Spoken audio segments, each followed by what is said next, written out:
అక్రమార్కులపై గండిపేట మండల తహసీల్దార్ శ్రీనివాసరెడ్డి ఉక్కుపాదం మోపారు. ప్రభుత్వ స్థలాలు కబ్జాలవుతున్న ఫిర్యాదులకు వెంటనే స్పందిస్తున్న తహసీల్దార్ అక్రమ నిర్మాణాలను నేలమట్టం చేయిస్తున్నారు.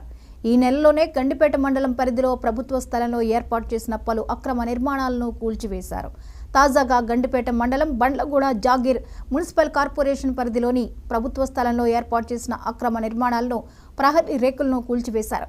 కోట్ల రూపాయల విలువ చేసే ఈ భూమి ప్రభుత్వ స్థలమైనప్పటికీ గత ప్రభుత్వంలో రికార్డులు మార్చి అడ్డదారిలో కొందరు నేతలు పట్టా పాస్ పుస్తకాలు సంపాదించుకున్నారు.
విజయవాడలోని మొగల్రాజపురంలో కలుషిత నీరు తాగి 2 మృతి చెందారు.